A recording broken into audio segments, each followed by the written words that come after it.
Hello student, मैं सच्चिदानंद सिंह आप लोगों का मेरे चैनल एसएन सिंह सर पर स्वागत करता हूं। हम लोग क्लास 11 की मैथ पढ़ रहे थे, ठीक है। अभी तक इस पर मैंने 2 लेक्चर ले लिया है, ठीक है। तो दूसरा जो चैप्टर था आपका, इसके पहले 2 चैप्टर मैं डाल चुका हूँ। आज जो तीसरा चैप्टर पढ़ रहे हैं, अध्याय 3 है, ठीक है। अध्याय 3 क्या था? त्रिकोणमितीय फलन था। इसमें 2 वीडियो आ चुके हैं, आज तीसरा पार्ट है, ठीक है। तीसरा लेक्चर है इस पे, ठीक है। तो आज का जो टॉपिक है, चैप्टर का नाम भी है त्रिकोणमितीय फलन, और जो टॉपिक है वो भी त्रिकोणमितीय फलन, ठीक है, ट्रिग्नोमेट्रिक फंक्शन, ठीक है। तो इस पे हम लोग जो है इसको हम लोग पढ़ेंगे, तो इस पे कुछ चीजें हम लोग प्रूफ करेंगे, ठीक है। तो सबसे पहले इसको देखने से पहले मैंने क्या किया, एक सर्कल बनाया, वृत्त बनाया, जिसका रेडियस कितना है? 1 है, त्रिज्या कितनी? 1 है, ठीक है। और इस पे P मैंने कोई बिंदु माना है, P इसके निर्देशांक है A और B। A और B क्या है? निर्देशांक है, वही मैं लिख दिया। P A B वृत्त पर कोई बिंदु है, ठीक है। और इस पॉइंट को मैंने नाम दिया A B C D, ठीक है। ये B है, B दिख रहा है ना आपको, ये पॉइंट है B, ठीक है। तो P वाला जो बिंदु A और B है, ठीक है, और मैंने रेडियस कितना खींचा है? 1। तो मतलब इसका मतलब है कि जो ये कहीं पर भी इस बिंदु को मिलाएंगे तो इसका रेडियस कितना हो जाएगा? 1 हो जाएगा। तो इसलिए मैंने यहाँ 1 लिख दिया। अच्छा, A, B लिख दिया। A, B लिखा है, इसका मतलब क्या होगा कि जो लेंथ यहाँ से यहाँ तक की लेंथ कितनी है? A। देखिए ये बिंदु P A B है, तो जो A B है तो ये यहाँ से लेंथ A हो गई, और ये लेंथ कितनी हो गई? B हो गई, ठीक है।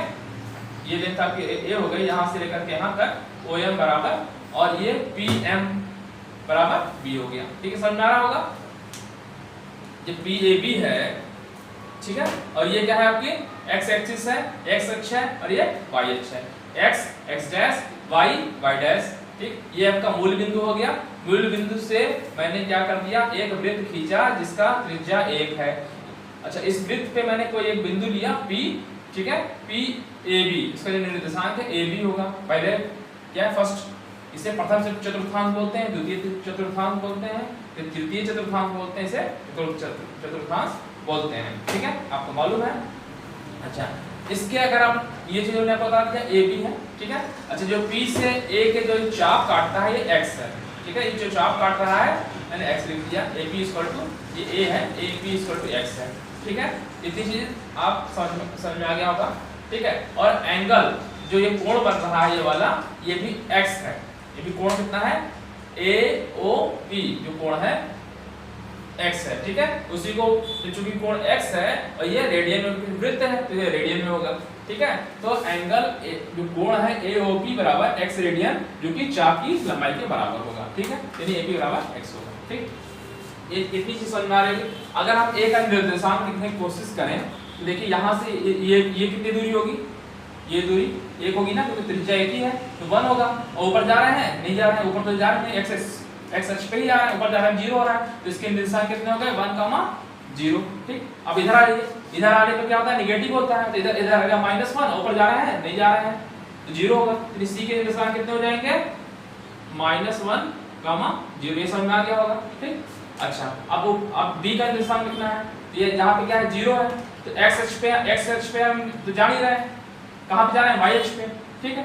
X अक्ष पे कितना है? 0 ही जा रहे हैं, मतलब 0 वहीं पे है, और B ऊपर जा रहा है, तो नहीं कितना? 1, क्यों? क्योंकि रेडियस तो इसका मैक्सिमम 1 ही होगा। नीचे अगर आए तो यहाँ पे 0 और यहाँ -1 हो जाएगा। तो निर्देशांक को आप समझ में आ गया होगा कैसे लिखा मैंने, ठीक है। इतनी चीज आपको समझ में आ गई होगी, ठीक। अगर अब एक चीज थोड़ा सा ध्यान रखिए, अगर आपने पढ़ा होगा, लाल बटे कक्का मैंने बताया था हाई स्कूल में, आप जानते भी हैं लाल बटे कक्का। ये होता है साइन, मतलब साइन कॉस टैन, ठीक, जानते हैं। एक समकोण कोई त्रिभुज है, मान लीजिए समकोण त्रिभुज है, तो ये लंब, ठीक है, ये कर्ण और ये आधार। लंब कर्ण आधार जानते हैं, ठीक है। समकोण त्रिभुज में कोई समकोण त्रिभुज है, ठीक है, ठीक है, और ठीक है, मान लीजिए थीटा एंगल है, थीटा है, ठीक है। तो जो लाल बटे का लंब साइन अगर लिखें तो साइन लंब बटे कर्ण होता है। ये लंब आधार कर्ण, ठीक है। हम लोग इस तरह से पढ़ते थे, आपको मालूम होगा, हिंदी में लंब बोलते हैं, मतलब, ठीक है। तो हमने 60 में लिख दिया है लंब, आधार, कर्ण को के लिख दिया है। ठीक है, तो मैंने एक, अब जानते हैं जैसे भी आप लोग जानते हो लाल बटे कक्का हम लोग याद करते थे साइन कॉस टैन, मतलब लंब बटे कर्ण अगर लिख रहे हैं तो ये साइन की वैल्यू लिख रहे हैं तो होता है साइन बराबर लंब बटे कर्ण। ठीक, अगर हम कॉस लिखें तो आधार बटे कर्ण। ठीक, और टैन लिखें, ये थीटा है, tan theta equal to theta कर दीजिए, टैन थीटा इक्वल टू क्या हो जाएगा लंब बटे। ठीक, ये आपको सबको मालूम है, ये रफ मान लीजिए, कट कर दीजिए। ठीक, जानते हैं। तो अब बताइए मैं यहाँ से अगर इसमें cos का वैल्यू लिखूं या sin की वैल्यू लिखूं, तो अगर मैं cos x कहूं, cos x लिखना है आपको, क्या लिखना है cos x, ये कितना कोण बन रहा है x बन रहा है, तो cos x इक्वल टू क्या होगा, क्या होगा cos बराबर आप जानते हैं क्या होता है आधार बटे कर्ण होता है। इस ट्रायंगल में देखिए जरा OMP में, ठीक है OMP में 90 डिग्री होगा, एक कोण है, तो कोण के सामने वाला जो लंब हो गया ये हो गया और कर्ण क्या हो गया ये आधार हो गया। तो cos x इक्वल टू कर लिखे हैं a/1 होगा, cos x equal to a/1 अर्थात 1 आ गया। ठीक है, अर्थात cos x equal to a आ गया। ठीक है, मतलब इसको लिखूं अगर तो cos x equal to a हो गया। ठीक, अगर इसी तरीके से अगर आप sin लिखें sin x, ठीक, तो sin x का क्या होगा बताइए, sin x इसके सामने sin x बराबर क्या होता है लंब बटे कर्ण, तो लंब कितना है b और कर्ण है 1, तो अर्थात जो sin x हो गया sin x हो गया b हो गया। ये चीज समझ में आ रही होगी आपको, ठीक है, ये चीज समझ में आ रही है। cos x बराबर आधार बटे कर्ण होता है a/1, इसलिए cos x बराबर 1 a हो गया। ठीक, फिर मैंने कहा था sin निकालें, sin x बराबर क्या हो जाएगा लंब बटे कर्ण, ये लंब b है 1 कर्ण, ये हो गया, ये समझ में आ गया। अच्छा, इस ट्रायंगल की अगर बात करें, ट्रायंगल, ये ट्रायंगल ले अगर POM, ठीक है, तो POM में, ठीक है, कर्ण का स्क्वायर बराबर इसका स्क्वायर प्लस का, ये होता है ना, तो मैं ये लिखना चाह रहा हूं OP स्क्वायर बराबर, ठीक है, क्या OM square plus PM square. जानते हैं समकोण त्रिभुज में क्या होता है कर्ण का स्क्वायर जो होता है आधार का स्क्वायर प्लस लंब का स्क्वायर। ठीक है, अच्छा OP कितना है यहाँ पे रेडियस 1 है, OP है 1 हो गया। OM क्या है A है, OM क्या है A है, ये क्या है AM स्क्वायर प्लस PM कितना है PM B का स्क्वायर, ये क्या है B का स्क्वायर। अच्छा, इस समीकरण इन दोनों से मैं A और B की वैल्यू यहाँ रख दूं, A और B की वैल्यू रख दे रहा हूं, तो A बराबर है cos x, यहीं पे लिख दे रहा हूं। ठीक है, क्या है 1 is equal to cos square x plus sin square x, तो एक फार्मूला मिल गया ना, sin square x plus cos square x equal to 1, तो एक फार्मूला बन गया ये आप लोग जानते हैं, पढ़े भी हैं हाई स्कूल में, तो ये फार्मूला यहीं से निकला है। ठीक है, मैं इसको रेड पेन से कर दे रहा हूं। ठीक है, ये सब समझ में आ गया होगा, sin square x plus cos square x equal to 1। ठीक है, ये चीज यहीं से निकली है। ठीक है, अब अगर हम इसको हम भाग देते sin स्क्वायर से भाग देते, इसको मैंने क्या कर दिया sin स्क्वायर से भाग दे दूं। ठीक है, तो sin स्क्वायर से भाग देंगे तो यहाँ ये कट जाएगा, ठीक, और यहाँ पे आ जाएगा, अगर मैं भाग दे दूं अगले स्टेप में देख रहा हूँ। ठीक है, मैंने क्या कर दिया sin स्क्वायर से मैंने भाग दे दिया, तो sin स्क्वायर x आएगा, ठीक है, प्लस cos स्क्वायर x बटे sin स्क्वायर x, ठीक, equal to 1/sin square x। ठीक, देखिए कट जाएगा, तो दिस इंप्लाइज 1 प्लस ये आएगा cot square is equal to क्या आ जाएगा cosec स्क्वायर x। ठीक, तो एक फार्मूला आपको ये भी मिल गया 1 plus cot square x, 1 plus cot square x equal to cosec square x। ठीक, अगर इसी इक्वेशन को मैं अगर मैंने साइन से भाग दिया है, कॉस से भाग देते हैं। अगर इसको मैं कॉस से भाग दे दूं, ठीक है, साइन स्क्वायर एक्स बटे मैंने क्या करा, कॉस स्क्वायर एक्स से मैंने भाग दे दिया, ठीक, plus cos square x plus cos square x बराबर 1 कॉस स्क्वायर एक्स, ठीक है। 1 कॉस, यहाँ जो साइन स्क्वायर था कोस स्क्वायर होता है, जानते ही हैं, ठीक है। ये हो गया साइन स्क्वायर, साइन बटे कॉस होता है tan होता है, tan स्क्वायर एक्स, ठीक, और ये हो गया 1 is equal to sec square x. तो ये भी एक फार्मूला बन गया क्या, 1 प्लस tan स्क्वायर, इसको हम थोड़ा ऐसे लिखते हैं, 1 प्लस tan स्क्वायर एक्स बराबर सेक स्क्वायर एक्स। ये भी आपका एक फार्मूला बन गया, ठीक है, ठीक है। ये सब समझ में आ रहा होगा। चलो अब बात करें, अच्छा तो जो अच्छा एक चीज आप जानते हैं कि एक परिक्रमा करने में कितना कोण बनता है, मैंने बताया भी था 2 पाई रेडियन, है ना। अगर आपने बताया होगा, मैंने बताया था आपको कि पाई रेडियन, इसको मैं डाल दे रहा हूं थोड़ा सा,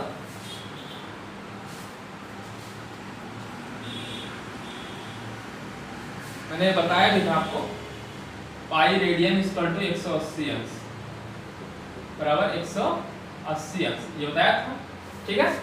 और वैसे भी आप ये तो फार्मूले के रूप में मैंने बताया ही था आपको, कैसे निकाला था, मैंने बताया था कि जो ये आपका अगर एक इकाई का वृत्त खींचें और जो कोण बना, अगर वहां पे 1 लंबाई यहाँ पे हो, ठीक है, 1 लंबाई का जो चाप भी हो, तो जो ये कोण बनता है 1 रेडियन बनता है। तो मैंने कहा था कि एक परिक्रमा करने में क्या होता है, अगर परिधि लेंगे 2 पाई r होता है, तो रेडियस आपका कितना है 1 है, तो 2 पाई बचेगा सिर्फ, यानी 360 अंश का जो कोण बनेगा 2 पाई के बराबर होगा, ठीक है। 360 अंश बराबर 2 पाई, तो 2 से 2 काट देंगे तो बचेगा पाई, पाई इक्वल टू 180 अंश, नहीं पाई रेडियन इक्वल टू 180 अंश होता है, ठीक। तो ये फार्मूला मैंने बताया था आपको, पाई रेडियन इक्वल टू 180, इसी के बेस मैंने क्वेश्चन करवाए थे आपको, ठीक है। तो यही मैं कह रहा हूं, टोटल ये कितना है 360 अंश, कितना ये 360, तो देखिए ये वाला अगर 0 मान लें तो जो 360 है, 360 मतलब कितना होता है, 360 हो गया, तो यहाँ पे गए 4 तक भाग देते कितना आएगा 90 आएगा, 9 चौक 36, 9 चौक 36, 360, तो यानी यहाँ से यहाँ तक का गए π/2, यहाँ से गए, मतलब कहने का मतलब है कि ये यहाँ से लेकर के ये कोण कितना है 90 अंश, तो 90 अंश मतलब π/2, यहाँ से लेकर के, यानी एंगल की बात करें हम अगर, तो कहने का मतलब है AOB एंगल AOB 90 अंश हो गया, 90 अंश को π/2 लिख दिया, ठीक है। AOC एंगल AOC कितना हो जाएगा, पाई हो जाएगा, भाई यहाँ से लेकर के यहाँ तक पाई हो गया, ठीक है। ये 90 अंश होता है, आप जानते ही हैं 90 अंश, ठीक है। ये कितना होता है 180 अंश होता है, ये तो होता है, देखिए पाई रेडियन इक्वल टू 180 अंश, वही हो गया, ठीक है।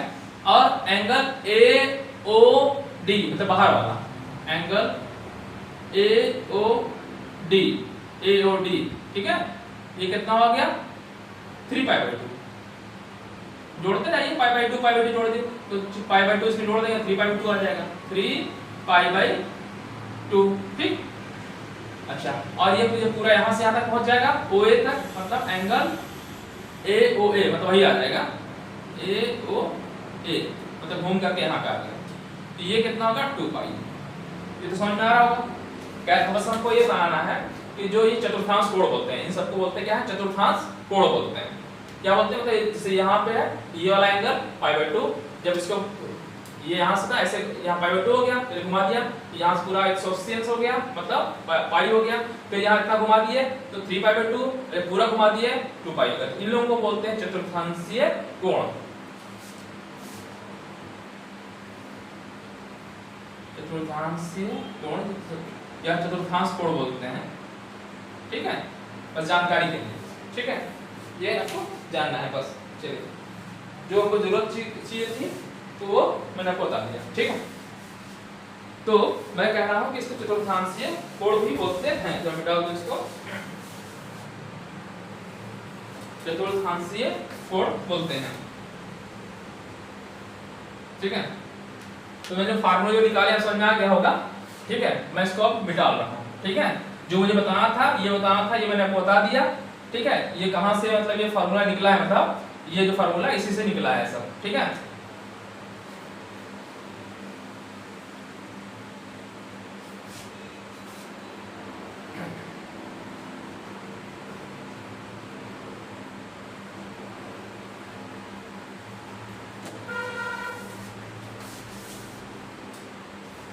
ठीक है, मैंने अभी आपको जस्ट बताया अभी जो क्या होता है, कॉस ए आया था, कॉस एक्स इक्वल टू आधार बटे कर्ण ए आया था, और साइन एक्स बताया था बी बटे, है ना, sine x equal to b बटे बी आया था, ये बताया था, ठीक है। अब जरा एक मेरी बात ध्यान से सुनिए, समझ जाएंगे तो आपको रटना नहीं पड़ेगा बहुत चीजें, ठीक है। इसीलिए मैं समझा रहा हूँ, बहुत से टीचर्स इसको नहीं पढ़ाते हैं, इसलिए मैं इसको सही से बता रहा हूँ। इस चीज को आप लोग देख लीजिएगा, स्कूलों वगैरह में बस सीधे डायरेक्ट फार्मूला लिखवा देते हैं, ठीक है। तो मैं कह रहा हूँ cos 0 की हम वैल्यू निकालने जा रहे हैं कि वैल्यू निकालना है, ठीक है। मैंने कहा कि चतुर्थांशीय कोण है क्या, π/2 पाई 3π/2, और ये साफ साफ लिख दो 3π/2 है, दिख रहा है नहीं दिख रहा है, आप लोगों को दिख रहा होगा वैसे 3π/2, ठीक है। मैं ये कह रहा हूं ये आपका जो कोण है ये x, अगर हम इसको यहाँ ऐसे कर दें, ये जो घट के 0 आ जाए तो क्या होगा, देखिए a है, ये a है, तो देखिए अब ये देखिए अभी जो कोण आप लिखते हैं cos बराबर a/1 लिखते हैं ना, देखिए ठीक है, इसे समझिए।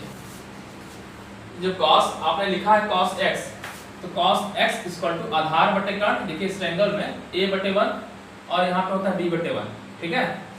यही चीज है ना, देखिए मैं कह रहा हूँ कि cos x बराबर a/1 है ना, आधार बटे कर्ण a/1, तो a ही लिख देते हैं, ठीक। इस तरीके से साइन लिखते हैं, अगर साइन लिखते हैं तो क्या होता है लंब बटे कर्ण, तो b/1 होता है, ठीक है। अब मैं कह रहा हूँ अगर ये x की जो वैल्यू 0 हो जाए, तो जब 0 हो जाएगी तो ये जो लेंथ आ रही है, ये वाली लेंथ, ये कितनी हो जाएगी, a, मतलब a की वैल्यू कितनी आ जाएगी, अभी a की जो दूरी है o से लेके m तक है, तो जब अगर 0 कर देंगे तो ये वाली लाइन कहाँ से ओवरलैप हो जाएगी, भाई ये कोण ही तो है, तो जब 0 हो जाएगा, x की वैल्यू 0 कर देंगे तो ये लाइन कहाँ पे आ जाएगी, यहाँ पे आ जाएगी। अर्थात कहने का मतलब a की वैल्यू कितनी हो गई, 1 हो गई, मतलब ये जो a यहाँ पे था, तो जब ये बिंदु यहाँ से ऐसे घूमते घूमते आएगा तो m और p ओवरलैप कर जाएगा ना, ये p वाला बिंदु यहाँ पे आ जाएगा, m वाला भी यहीं पे आ जाएगा, तो ओवरलैप कर जाएगा। तो इसका मतलब cos 0 की अगर वैल्यू निकाला जाए, cos और ऊपर देखते हैं cos 0 इज इक्वल टू 1, देखिए a की वैल्यू कितनी होगी, सीधे देखिए, अब ऐसे समझिए, जो a है, a की दूरी ये है ना, यहाँ से लेकर के a तक, o से m तक, ठीक, o से m तक है, तो जब हम x की वैल्यू, ये कोण है ना, कोण है, तो जब कोण जब 0 कर दिए, तो 0 कर देंगे तो ये वाली जो लाइन जो लाइन ऐसे है, वो लाइन कहाँ पहुंच जाएगी, यहाँ तक पहुंच जाएगी, है ना, पहुंच जाएगी, ठीक है। मतलब कहने का मतलब जो एक a है, a की वैल्यू हो जाएगी कितनी, 1 हो जाएगी, यहाँ से o से लेकर के a तक आ जाएगा, तो ये कितनी वैल्यू हो जाएगी, 1, cos 0 की वैल्यू कितनी, 1। अच्छा, अब अगली वैल्यू हम सिर्फ ये वाला देखेंगे, मेन वाला, ठीक है, π/2 पहुंच जाए, ये चीज पहुंच कर कहां पहुंच जाए, यहां पे आ जाए π/2 पे, नहीं π/2 पे आ जाए, तो जब आप ये बताइए, अभी a की वैल्यू ये है, जैसे ही ये घूम करके यहाँ पे आ जाएगा, तो ये जो a की दूरी घटते यहाँ पे आ जाएगा, 0 आ जाएगा, नहीं π/2 पे जो वैल्यू हो जाएगी cos π/2, ये 90 अंश पे 0 हो जाएगी, 0 होगी, ठीक है। cos 0 की वैल्यू 1, cos π/2 की वैल्यू 0, ठीक है, समझ में आया?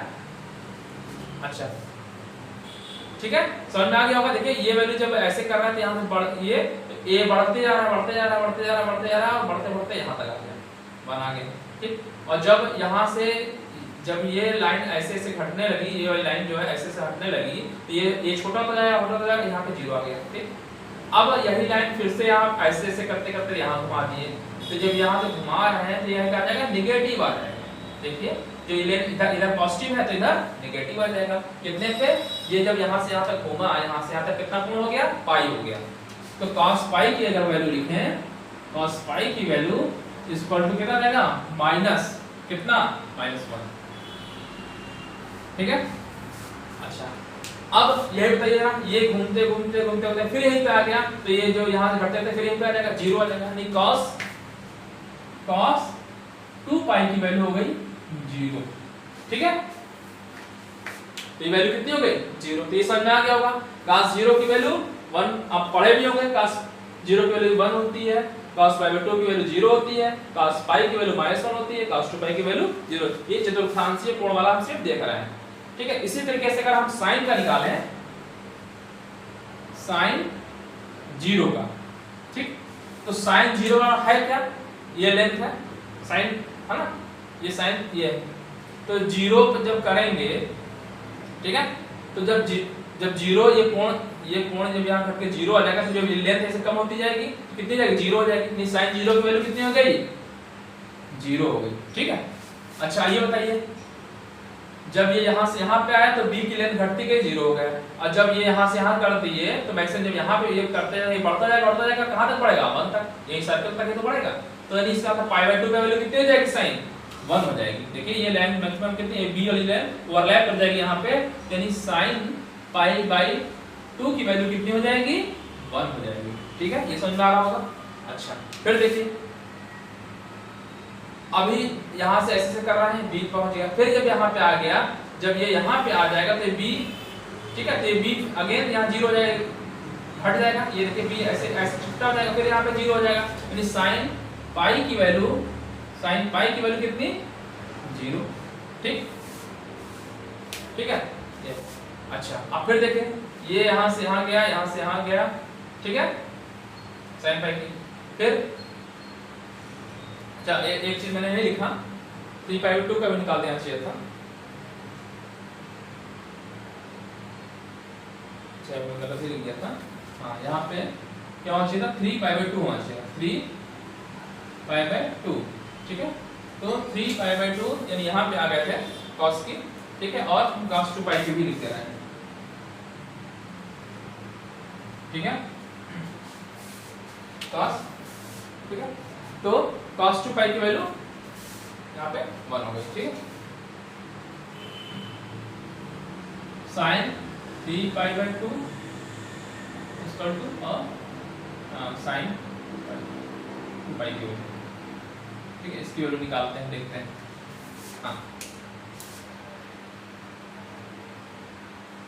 0 हो गया, π/2 पे माइनस, ये देखिए बस ये आप मैंने आपको बता ही दिया है, फिलहाल ये वाला कोऑर्डिनेट आ रहा है, देखिए सब में देखेंगे, अगर cos का देखें अगर, तो cos में क्या है, cos में पहला आ रहा है 0 आ रहा है, -1 आ रहा है, फिर देखिए 0 आ रहा है, अगेन जब यहाँ पहुंच गया 1 आ जाएगा, ठीक। इस तरह sin का अगर देखा जाए तो दूसरा वाला कोऑर्डिनेट, ठीक, 0 1 0 -1 अगेन 0। अब चेक भी कर सकते हैं, देखिए ये यहाँ से गया तो लेंथ ये आपकी 1 हो गई, फिर ये यहाँ पे गया तो ये b घट के 0 हो गया, फिर यहाँ पे आ गया तो जब इधर आ गया तो ये माइनस नीचे आएगा, तो नीचे क्या आएगा माइनस हो जाता है, ठीक। फिर अगर यहाँ पे गया तो फिर अगर जब यहाँ घूम के यहाँ पे आ गया एंगल, फिर यहाँ पे आ गया 2 पाई हो गया, तो ये वाला जो बीच में ये हो गई 0 हो गई, ठीक है, तो ये आपका फार्मूला निकल गया कैसे, ठीक है, ये चीज आपको समझ में आ रहा होगा कैसे ये सब वैल्यू आती हैं, ठीक है, तो ये सब वैल्यू इसी से आई हैं सब, ठीक है, तो इसको आप लोग नोट भी कर सकते हैं, ठीक है, मैंने आपको बता भी दिया है, कोऑर्डिनेट मैंने लिखा, अगर आपको याद नहीं करना है, मैंने भूल जाते हैं कैसे याद करेंगे, तरीका भी बता दे रहा हूँ। एक सर्कल खींचिए, खींच दिया आपने, ठीक है, खींच दिया, इस पे ए बी पॉइंट ले लिया, ठीक है, अब देखिए जरा इस पे पॉइंट ले लीजिए ए बी सी डी, ठीक, ये 0 होता है, ये π/2 होता है, लिख दीजिए 0 π/2 पाई और 3π/2, अगेन जब जोड़ेंगे तो 2 पाई हो जाएगा, लास्ट में 2 पाई हो जाएगा, ठीक। वैल्यू लिखनी है तो जब cos की लिखनी है तो पहला वाला ले लीजिए 1, ठीक है, ये पहले कोऑर्डिनेट लिखना जान जाइए, इधर जाएंगे तो एक ये इसकी दूरी 1 है और ऊपर जा ही रहा है 0 हो गया, इधर आएंगे तो -1 हो जाएगा 0 हो जाएगा, ऊपर जाएंगे तो ऊपर जा रहे हैं x एक्सिस पे ही है ना, x अक्ष पे ही है ना, ये x अक्ष है, यहाँ पे x पे दूरी बढ़ नहीं रही है, 0 हो गए, ऊपर बढ़ रहा है तो y वाला बढ़ना है 1, ठीक है, और जब ये 0 1 ऊपर लिख लिया तो ऊपर नीचे 0 -1 हो गया, अपोजिट हो गया, ठीक। अब किसका लिखना है? cos 0 का 1 0 -1 0 cos 0, देखिए cos 0 का वैल्यू 1 0 -1 0, ठीक। और फिर अगेन जब यहाँ पे आएंगे तो रिपीट हो जाती है, वैल्यू रिपीट हो जाती है, ठीक है। जब भी आप आगे जितना भी पढ़ेंगे वही वैल्यू रिपीट होने लगती है, ठीक है। अच्छा साइन का देखिए, साइन वाले में दूसरा ऑल्टरनेट, ठीक है, क्या है? 0 1 0 -1 अगेन 0, ठीक है। तो जब आगे जब भी आप रिपीट करेंगे तो वैल्यू बस यही रिपीट होगी, यही वैल्यू रिपीट होगी, ठीक है। अब मैं आपको एक चीज और बताना चाह रहा हूं, इसको थोड़ा देख लीजिए। मैं ये कह रहा हूं कि अब मैंने आपसे बताया कि जब भी हम आगे बढ़ेंगे वैल्यू रिपीट होंगी, ठीक है। तो कहने का मतलब इसको अगर हम शॉर्ट में लिखें तो साइन जो x लिखा था तो हम 2n पाई जोड़ दें, 2n pi plus x equal to sine x। अर्थात कहने का मतलब ये है, प्लस माइनस भी कर सकते हैं इसमें, तो मैं प्लस माइनस भी कर दूं चाहे तो, जहां पे n बिलोंग कर रहा है z को, मतलब n जो है पूर्णांक है, ठीक है। n जो है यहाँ पे पूर्णांक, ठीक। तो मैं लिख दे रहा हूं पूर्णांक है, पूर्णांक, ठीक है। z लिखते हैं, z को लिखना पड़ता है पूर्णांक, ठीक है। कहने का मतलब है कि अब आगे वैल्यू जो भी जोड़ेंगे रिपीट होगी, ठीक है। देखिए 2n पाई n की वैल्यू अगर आप 0 रखते हैं तो sin x आ जाएगा, 1 रख देंगे तो क्या आएगा 2 पाई x प्लस x, मतलब 2 पाई, यहाँ जब घूम करके यहाँ 2 पाई आ गए और उसमें x जोड़े कुछ भी जोड़ेंगे तो यहाँ रिपीट होने लगेगी। 2 पाई देखिए n बराबर 1 लिख देंगे तो 2 पाई प्लस x आ गया, 2 पाई प्लस x आ गया, मतलब इसके आगे फिर वही रिपीट हो रही है, ठीक। अगर n बराबर हमने रख दिया 2 रख दिया, 2 दूना 4, 2 पाई, मतलब एक परिक्रमा पाई हो गया, 2 पाई हो गया, दूसरा परिक्रमा 2 पाई हो गया, फिर उसके बाद वही चीज रिपीट हो रही है, ठीक है। इसी तरीके से cos x की भी वैल्यू होती है, cos जो होता है, ठीक है, तो ये वैल्यू रिपीट जो होती है 2n pi plus x equal to cos, ठीक है। तो ये भी जान जाइए आप लोग कि मतलब कहने का मतलब है कि जब यहाँ से चले तो यहाँ से जब पूरा परिक्रमा कर लिया 2 पाई आ गया, तो उसके बाद वैल्यू क्या होती है? रिपीट होती है, क्या होती है? रिपीट होती है। इसलिए मैंने एक जनरल फार्मूला लिख दिया, क्या होता है? 2n पाई प्लस x बराबर sin x। तो एक जनरल फार्मूला लिख दिया मैंने, क्या लिख दिया, और ये वैल्यू निकालना मैंने बता ही दिया आपको। तो 2n pi plus x equal to sin x, ठीक। इसे cos 2n pi plus x equal to cos x, एक जनरल फार्मूला लिख दिया। क्यों लिख दिया? मैंने बताया आपको कि यहाँ से जब गए तो यहाँ तक परिक्रमा होती है 2 पाई हो गया, 2 पाई का कोण बनता है 360 से कोण बनता है, अगले बार जाएंगे तो फिर 360 का बनेगा, ठीक है। तो जब n बराबर देखिए 0 रखेंगे तो sin x आ जा रहा है, ठीक है, sin x आ गया। n बराबर 1 रखेंगे तो 2 पाई हो गया, यानी एक परिक्रमा पूरी हो गई। अब आगे जोड़िए तो फिर यहाँ रिपीट होने लगेगी। फिर अगर n बराबर 2 लिख रहे हैं तो 2 दूना 4 हो गया, 4 पाई मतलब एक बार परिक्रमा किया तो दूसरी बार परिक्रमा किया, तो 2 पाई प्लस 2 पाई 4 पाई हो गया, ठीक है। तो ये क्या हो गया? एक जनरल फार्मूला हो गया कि अगर हम एक परिक्रमा के बाद दूसरी परिक्रमा में जाते हैं तो वैल्यू क्या होती है? रिपीट होती है, ठीक है। ये समझ में आ गया होगा। चलिए अब आपको मैं एक चीज और बताने जा रहा हूँ, इसको भी ध्यान से देखिएगा।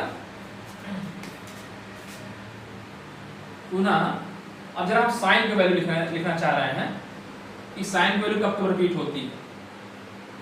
मैंने बताया साइन 0 की वैल्यू होती है कितनी? 0 अंश, यहाँ पे 0 अंश लिखा जाएगा और ये अंश होता है हमेशा, और ये 0, ठीक है, ठीक है, 0 अंश, ठीक। जो साइन 0 अंश की वैल्यू कितनी होती है? 0, ठीक है।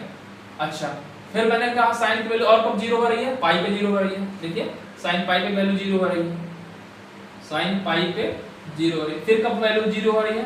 साइन 2 पाई पे 0 हो रही है, ठीक है। साइन पाई के वैल्यू 0। अगर हम जनरल फार्मूला लिखें तो साइन की जो वैल्यू 0 जो होती है वो n पाई होती है, ठीक है। कहने का मतलब जो साइन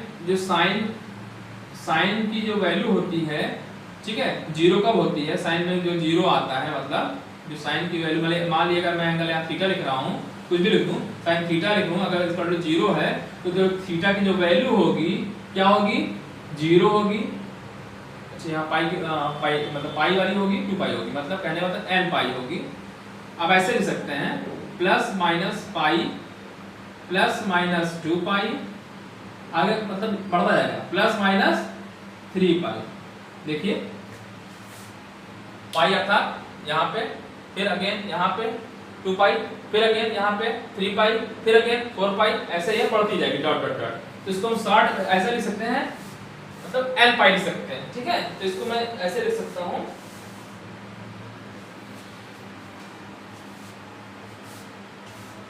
मतलब जो साइन थीटा, अगर थीटा लिखना है एंगल इक्वल टू 0 हो रहा है, तो जो थीटा की जो वैल्यू होगी क्या होगी, n पाई होगी। क्या होगी, n पाई, जहां n क्या है, n क्या है, पूर्णांक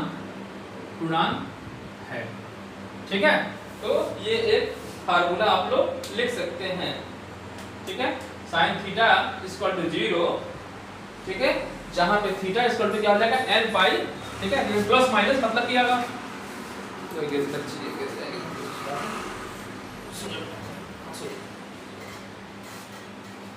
ठीक है। तो कहने का मतलब क्या बता रहा है, साइन 0 की वैल्यू क्या हो रही है, पाई पे 0 हो रही है, 2 पाई 0 हो रही है। अगर हम इस डायरेक्शन में जा रहे 0 हो रही है, और इधर में जाए तब भी 0 हो रही है। तो वही मैंने प्लस माइनस लिखा है, इसलिए प्लस माइनस, ठीक है। तो इसे जनरल में लिखेंगे n पाई, तो n पूर्णांक है, तो पूर्णांक लिख दिया, तो यहाँ पूर्णांक में निगेटिव भी आ गया, प्लस भी आ गया, हो गया, ठीक है। इसी तरीके से अगर आप साइन का निकालते, एक फार्मूला बन गया इस तरीके से साइन थीटा। तो ये भी एक जान लीजिए, अगर साइन थीटा या x लिख दें, कुछ भी लिख दें, साइन थीटा की वैल्यू अगर 0 है तो जो थीटा की वैल्यू होगी n पाई होती है, जहां n क्या है, पूर्णांक है, ठीक। अच्छा, इसी तरीके से अगर आप cos 0 की वैल्यू लिखें जरा, cos 0 के लिए आप जब चेक करिए जरा, 0 कब आ रहा है, यहाँ पे आ रहा है, यहाँ पे आ रहा है, यानी cos 0 की वैल्यू देखना है, नहीं 0 हम चेक कर रहे हैं 0 कब आ रहा है, ठीक है। अब ये x कर दे रहा हूँ, ज्यादा सही रहेगा, ये थीटा कर दें, साइन थीटा की वैल्यू 0 कब आएगी, मतलब पाई, जो थीटा की वैल्यू होनी चाहिए, ठीक है, मतलब पाई पे आती है, 2 पाई पे आती है, और 0 पे भी आती है, ठीक है। चलिए ठीक है, साइन 0, ठीक है, यहाँ पे 0 लिखा, मैंने जनरल जहाँ लिखी दी है, ठीक है। मैं कह रहा हूँ, अब कहने जा रहा हूँ कि हमको जो cos की वैल्यू जो है, यानी cos x की वैल्यू या cos थीटा की वैल्यू 0 कब आती है, ठीक है। तो cos थीटा इक्वल टू 0 कब आती है, π/2 पे आती है, 3π/2 पे, आगे फिर जोड़ेंगे, देखिए π/2 ये 3π/2, फिर इसमें जोड़ेंगे इधर, ऐसे ऐसे बढ़ेगा। तो cos थीटा की जो वैल्यू 0 आती है, 0 कब आती है, ये आती है आपकी 0, मतलब π/2 पे आती है, π/2 पे आती है 0, ठीक है। मतलब थीटा बराबर क्या किस पे आती है, π/2 पे, तो यहाँ प्लस माइनस कर देंगे, प्लस पे भी आती है, और तो मैं सही से लिख दूं, तो थीटा की वैल्यू जो होनी चाहिए प्लस माइनस π/2 पे आती है, मतलब ऊपर जाए या नीचे जाए 0 आती है, ठीक है। इसके बाद 3π/2 पे भी आएगी, 3π/2 पे आएगी, ठीक है। देखिए π/2 प्लस में कर दें, ये निगेटिव हो गया, ठीक है। तो ये 3π/2 मान लीजिए एक तरीके से, प्लस भाई यहाँ से गए 3 प्लस में हो गया, और निगेटिव में जाते तो माइनस हो जाता, ठीक है। जैसे यहाँ पे होता तो इधर आता, मतलब कुल मिलाकर ये समझिए थीटा की वैल्यू 0 कब आ रही है, ये आ रही है आपकी π/2 वाले पे, ठीक है। अगर जनरल फार्मूला लिखें अगर,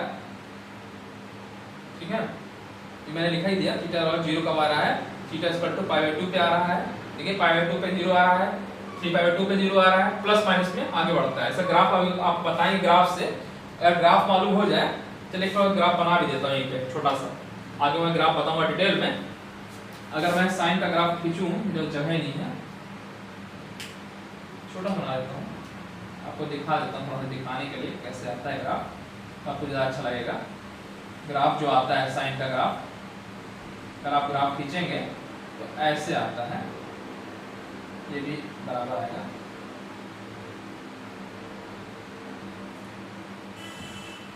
ये लेंथ है ये आएगी, ठीक है, ये लेंथ होती है 1 मैक्सिमम, ठीक है। और ये भी बराबर, यहाँ नीचे भी, मतलब ग्राफ सही से नहीं बना है। साइन का मैं ग्राफ बता दे रहा हूँ कैसे आता है, आगे मैं बताऊंगा डिटेल में इसको अच्छे से।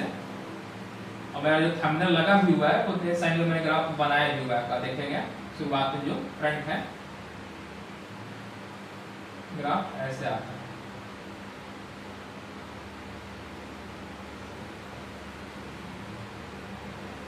ऐसे आगे बढ़ता जाएगा और इसी तरीके से इधर इस साइड में भी ग्राफ आगे इधर इसे ऐसे बढ़ता जाएगा। ठीक है, तो आप देखिए मैं थोड़ा सा बताना चाह रहा था कि देखिए जो साइन की जो वैल्यू आ रही है जीरो पे, देखिए ये जीरो होता है, जीरो, फिर ये आगे मैं इसको डिटेल में बताऊंगा, हालांकि मैं छोटा सा आपको बता दे रहा हूँ। जीरो ये पाई होता है, 2 पाई होता है, और ये बीच वाला π/2 होता है, और ये 3π/2 होता है। ठीक है, एक साइकिल हो गई। आगे फिर आगे जोड़ते जाइए, ये 4 पाई यहाँ पे आएगा। ठीक है, फिर जब ये करेंगे फिर ये 3 पाई आएगा। ठीक है, इधर आएंगे तो माइनस में आ जाएगा, -पाई, इधर -2 पाई। ठीक है, ये ग्राफ आगे बताएंगे साइन का।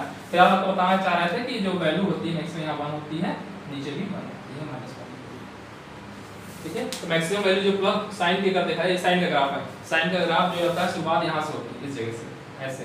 ठीक है, अगर कॉस का ये साइन ग्राफ है, आगे मैं डिटेल में बताऊंगा, बस यहाँ पे बात आ गई तो इसलिए मैंने इसको एक छोटा सा मैंने बता दिया कि ऐसा होता है ग्राफ। ठीक है, और इस तरीके से कॉस का भी ग्राफ अगर बनाए, कॉस का ग्राफ, तो जो कॉस है यहाँ पे 0 शुरू हो रहा है, तो ग्राफ यहाँ से शुरू होता है, 1 से शुरू होता है, और ये ऐसे जाता है, ऐसे करके आगे बढ़ता जाएगा। और इधर इधर इधर करा जाए तो ये ऐसे। ठीक है, ये किसका है ग्राफ, कॉस का बताते हैं। ठीक है, जो ये यहाँ पे बांध दिया। ठीक है, और ये यहाँ पे इसके सामने। ठीक है, ये cos थीटा का ग्राफ है नीचे वाला, आपको बताएंगे बाद में। अच्छा, ये अगर वही चीज 0 π/2, ये जो ये बीच वाला आएगा ये पाई आएगा, और पाई इसके बाद 3π/2। आगे मैं ग्राफ सही से अच्छे से बनाऊंगा, फिलहाल एक 2 पाई। ठीक है, चलिए फिलहाल अभी जो मैं बता रहा था, अभी ग्राफ को थोड़ा समझा भी देता हूँ। ठीक है, तो cos 0 की जो वैल्यू हुई थीटा की, तो इसको जनरल फॉर्मूला लिख दे रहा हूँ एक बार। cos थीटा = 0 अगर है, cos थीटा = 0 है, तो यहाँ पे क्या आ रहा है, π/2 बटे में आ रहा है ना, तो इसको हम जनरल फॉर्मूला अगर लिखेंगे तो जो थीटा की वैल्यू होगी 2n+1/2 होगी। ठीक है, देखिए अगर n बराबर 0 देंगे तो π/2 आ जाएगा, π/2 आ जाएगा। ठीक है, π/2 आ जाएगा। n बराबर 1 रखते हैं तो 2 मतलब 3π/2 हो जाएगा, 2 1 कम 2 3, 3π/2 आ जा रहा है। ठीक है, तो एक जनरल फॉर्मूला आपका ये निकल गया कि अगर, ठीक है, और जहाँ पे n क्या है, पूर्णांक है, लिख दीजिएगा। जहाँ n क्या है, पूर्णांक, अभी ग्राफ में समझा भी दे रहा हूँ आपको याद करने की जरूरत भी नहीं पड़ेगी वैल्यू, अगर ग्राफ समझ में आ गया तो। आगे मैं डिटेल में बताऊंगा, अभी मैं सिर्फ स्टार्ट में बताऊंगा। ठीक है, तो फिलहाल आपको जो बताना चाह रहा था ये बस याद कर लीजिए। sin थीटा = 0, तो थीटा की वैल्यू क्या होती है, n पाई होती है। ठीक है, ठीक है, और cos थीटा = 0 हो रही तो कब होती है, थीटा = 2n + π/2 पे होती है। अब ग्राफ से भी मैं आपको समझा दे रहा हूँ। देखिए ये वैल्यू मैंने बताया, साइन वाला समझ लीजिए, साइन का ग्राफ समझ लीजिए। ठीक है, चलिए sin 0 के लिए देखिए मैंने क्या आता है, 0। देखिए sin 0 की ग्राफ देखिए, 0 पे 0 यानी ग्राफ ऐसे उठ रहा है। अच्छा, ये डिटेल वाली वैल्यू देखिए, ये वाली देखिए, sin 0 की वैल्यू 0 0 हो गई। ठीक, sin π/2 पे मैक्सिमम वैल्यू 1 तक गया, ग्राफ 1 तक गया मैक्सिमम।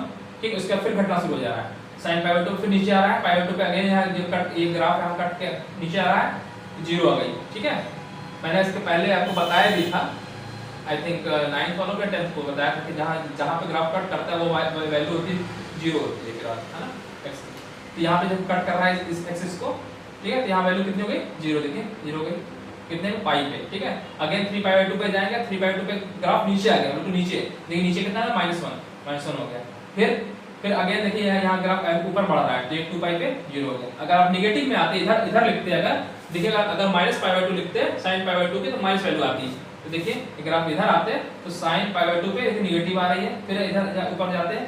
ठीक है, पाई -पाई पे 0 होती, फिर अगेन ग्राफ इधर आता। तो ये समझ में आ रहा है ना ग्राफ, ये ग्राफ खींचा गया है। आगे मैं इसको डिटेल में बताऊंगा, अभी मैंने 60 में बता दिया। ठीक है, अच्छा अब देखिए cos की जगह देखिए, देखिए यहाँ पे साइन 0 की वैल्यू 0 हो रही है, देखिए साइन 0 की ग्राफ यहाँ शुरू हो रहा है, और यहाँ पे cos वाले में क्या है, साइन 0 cos 0 की वैल्यू 1 हो रही है, देखिए cos 0 की वैल्यू 1 हो रही है, देखिए दोनों में डिफरेंस देखिए, cos 0 की वैल्यू मतलब ग्राफ यहाँ शुरू हो रहा है, cos 0 पे मैक्सिमम 1, ठीक, आगे cos 0 की 1, cos π/2 पे 0, cos π/2 पे वैल्यू यहाँ पे ये आ रही है, ठीक, आगे फिर आगे बढ़ेगी, देखिए साइकिल यहाँ के लिए 0 π/2, फिर आगे π/2 जोड़ेंगे पाई आ जाएगा, फिर पाई जोड़ेंगे 3π/2, फिर पाई जोड़ेंगे तो 2 पाई आ जाएगा, है ना, ये ऐसे टाइप से बनता है ग्राफ, ठीक है। तो ये अभी ग्राफ मैं डिटेल में बताऊंगा, फिलहाल मैंने आपको बता दिया, यहाँ पे आ गया था तो मैंने बता दिया, ठीक है। तो मैं इसको मिटा रहा हूँ, ठीक, चलिए एक चीज और बता दूं जरा सा, अगर बात आ ही गई है, ग्राफ समझ में आ गया होगा, फिर मैंने आपको रफली बना के दिखा भी दिया कि वैल्यू कैसे आ रही है, ठीक है। देखिए cos 0 पे 1, cos π/2 पे 0, cos π पे -1, देखिए ग्राफ देखिए, cos 0 पे 1, ठीक, cos π/2 पे 0, देखिए यहाँ पे ग्राफ ऐसे आ रहा है, ठीक, फिर आगे नीचे आ रहा है, तो cos π पे -1, देखिए इधर नीचे आगे ग्राफ नीचे आया, मैक्सिमम वैल्यू में -1, फिर आगे बढ़ेंगे 3π/2 पे अगेन 0 आ गया, फिर ग्राफ इधर बढ़ा रहा है 2π, ठीक है, इस तरह से ग्राफ बढ़ रहा है, ये cos का है, साइन का देखिए ये वाला ग्राफ, ठीक है, समझ में आ गया होगा। चलो अब मैं बताने जा रहा था, डिस्टर कहाँ गया,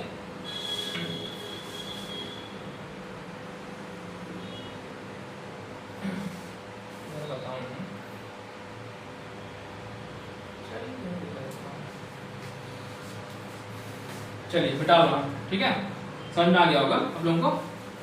चलिए ये सब इसलिए बता रहा हूँ, कोई टीचर और लोग आप कहीं के बुक से पढ़ लीजिए, वो डायरेक्ट फार्मूला बताएंगे, और मैंने आपको बता दिया प्रूफ करके भी कैसे आया है, तो ये सब चीजें अगर दिमाग में बैठ जाएंगी तो आपको रटने की जरूरत नहीं पड़ेगी, ग्राफ अगर आपके दिमाग में बैठ गया तो वैल्यू रटने की जरूरत नहीं पड़ेगी। आगे मैं ग्राफ को डिटेल में थोड़ा बता भी दूंगा, ठीक है। तो मैंने आपको अभी जस्ट बताया था लाल बटे का, तो मैंने कहा साइन, पहली वैल्यू साइन की होती है, अगली वैल्यू cos की होती है, और tan की होती है, ये मैंने बताया था, tan की होती है, साइन बराबर लाल बटे लंब बटे कर्ण, ठीक है, cos बराबर आधार बटे कर्ण, ठीक, और tan बराबर लंब बटे आधार होता है, ठीक है।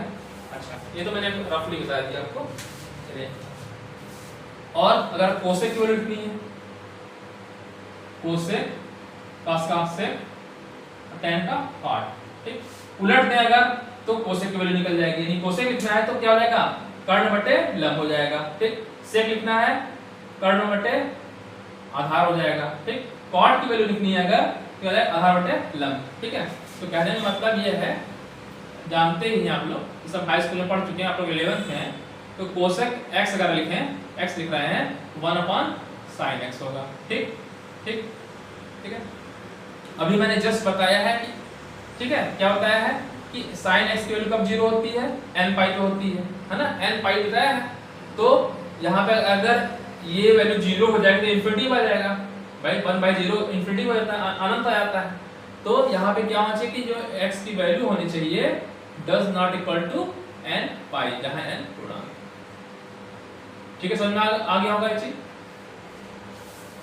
ठीक है। Cosec x equal to 1/sin x होता है, उल्टा अपोजिट होता है भाई, देखिए साइन का होता है लंब बटे कर्ण, तो कोसेक का क्या उल्टा हो जाता है, वही चीज लिख दिया, कोसेक x इक्वल टू क्या होता है 1/sin x होता है, ठीक।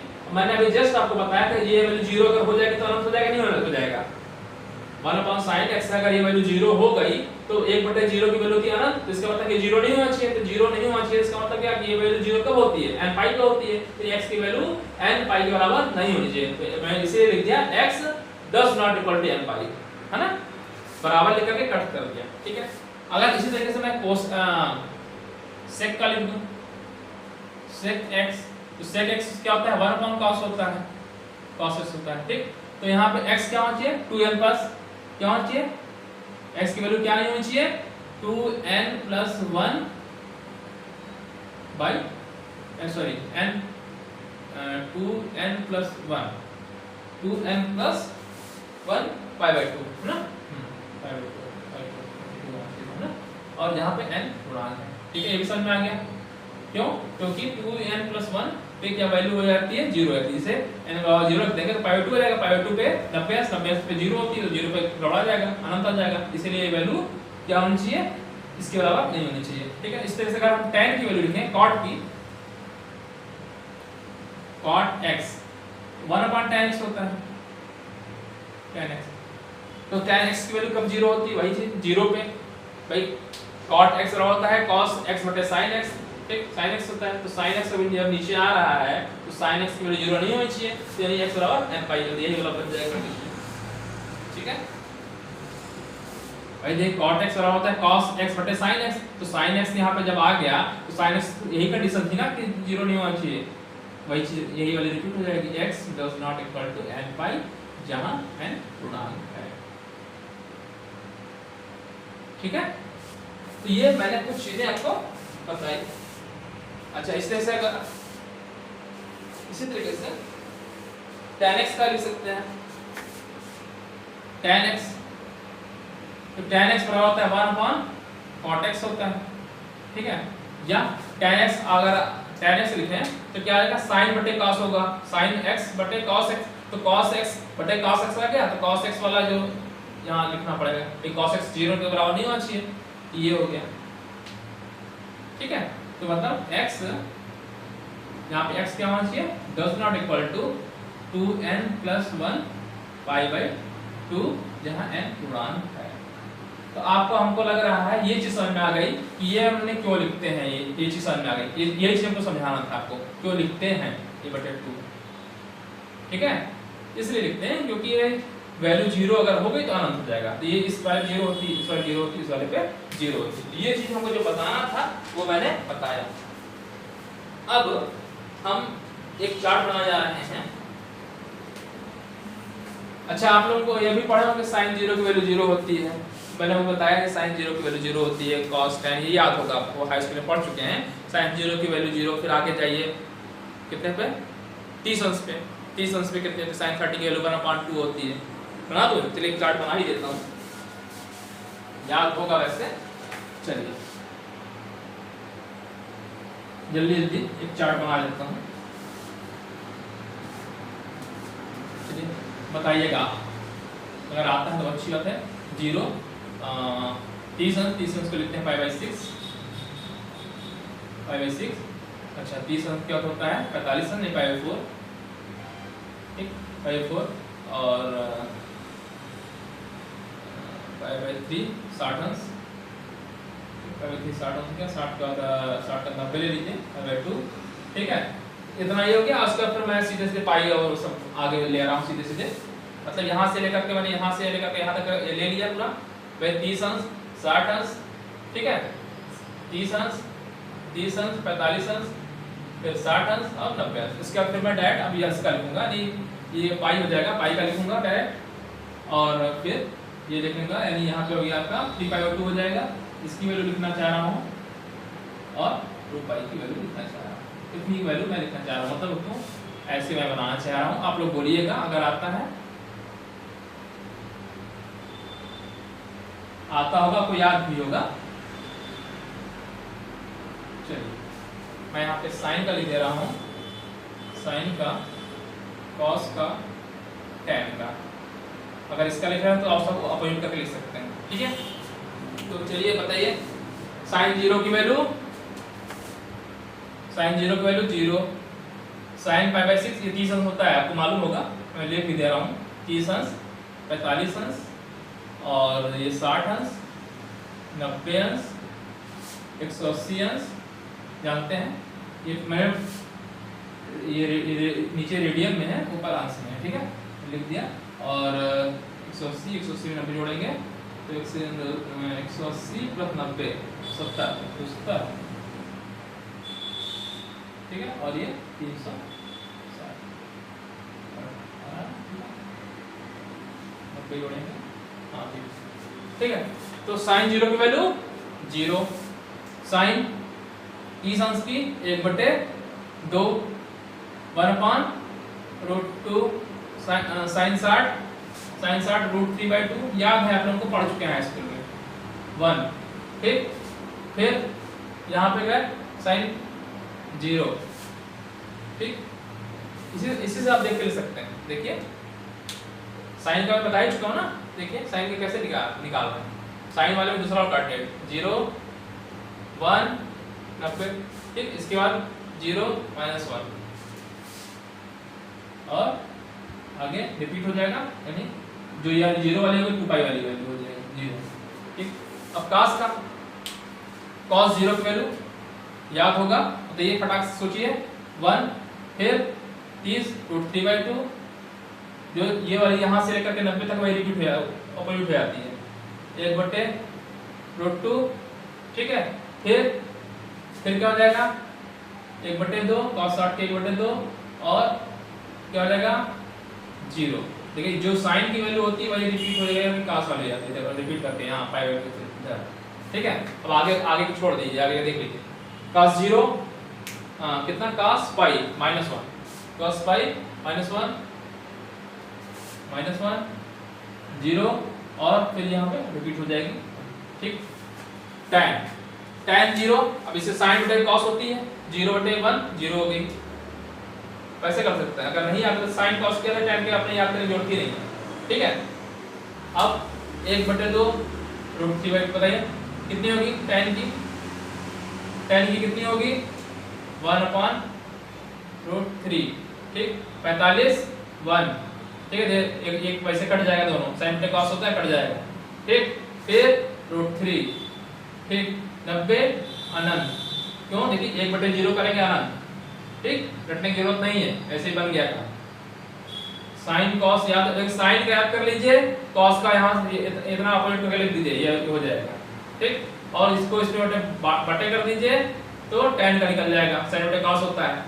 ठीक, देखिए 1/√2 1 हो जाएगा 1/2 और 1/√3/2। ठीक है, ये हो गया आपका। ठीक, और उसका लिखना है हाँ tan पाई मैंने आपको आगे बताऊंगा अभी। वैसे 90 + 90 यानी cot 90 0। ठीक है, 0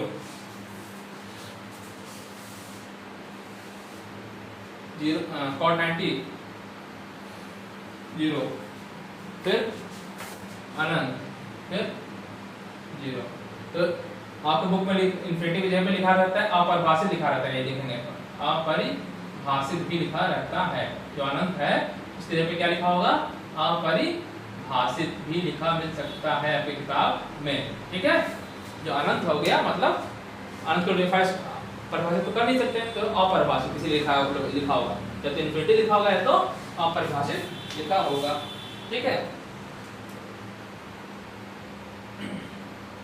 ठीक है, तो sin cos ये हो गया, तो कोसेक का लिखना है तो 1/sin 0 हो जाएगा। कोसेक का लिखना है या 2 हो जाएगा, √2 हो जाएगा, 2/√3 हो जाएगा, 1 हो जाएगा। सब अपोजिट करते जाएंगे तो कोसेक का निकल जाएगा। cos का लिखना है तो 1/cos, sec का लिखना है तो 1/, है ना भाई। कोसेक का लिखना है, मैंने कहा है कोसेक लिखना है, कोसेक x लिखना है, उसके बाद sec x लिखना है, sec x लिखना है और cot x लिखना है। तो मैंने कहा 1/sin x, 1/sin x बताइए 1/0 अनंत, अरे अनंत हो गया, कोसेक का वैल्यू हो जाएगी। ठीक, यहाँ आ जाएगी कितनी 2 आ जाएगी 1/2, है ना, क्योंकि कोसेक x बराबर क्या होता है यही तो आपको मालूम ही है ना 1/sin x। तो जो sin x की है वैल्यू सब 1 में कर दीजिए, सबकी वैल्यू कोसेक के लिखते चले जाएंगे आप। ठीक है, इस तरह sec की वैल्यू लिखते चले जाएंगे, cot की वैल्यू लिखते चले जाएंगे। ठीक है, तो ये आपको चार्ट याद होना चाहिए, याद हो भी गया होगा, ये इतना तो आप लोग याद किए होंगे यहाँ तक π/2 तक।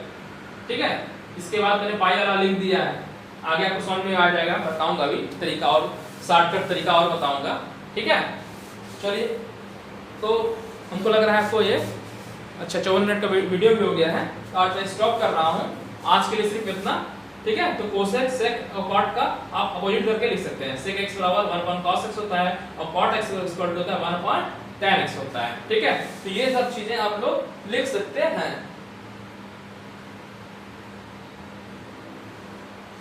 ठीक है, तो मैं आज स्टॉप कर रहा हूँ। हमको लग रहा है कि आपको अच्छे से समझ में आया होगा। अगर अगर आपको वीडियो अच्छा लगा, समझ में आया है, तो आप वीडियो को लाइक करिए और दूसरे बच्चों में इसको शेयर करिए, ठीक है। और रिलेटिव्स जो भी हैं, आपके रिलेटिव्स हैं और बड़े भाई बहन हैं या छोटे भाई बहन हैं, उनको बता भी दीजिए कि हमारे पास जो क्लासेस जो चल रही हैं, 9th और 10th की भी चल रही है, 12th की क्लास है बहुत जल्दी मैं शुरू करूँगा, ठीक है। अभी कुछ लेक्चर और हो जाए तब उसके बाद मैं क्लास 12th का भी शुरू कर दूँगा। और 9th और 10th की ऑलरेडी चल रही है, उसके वीडियोस को आप मेरे प्लेलिस्ट पे जाइएगा और उसको डाउनलोड करके मतलब क्लासेस को देख सकते हैं, ठीक है। तो आज के लिए इतना ही। थैंक यू, धन्यवाद, जय हिंद।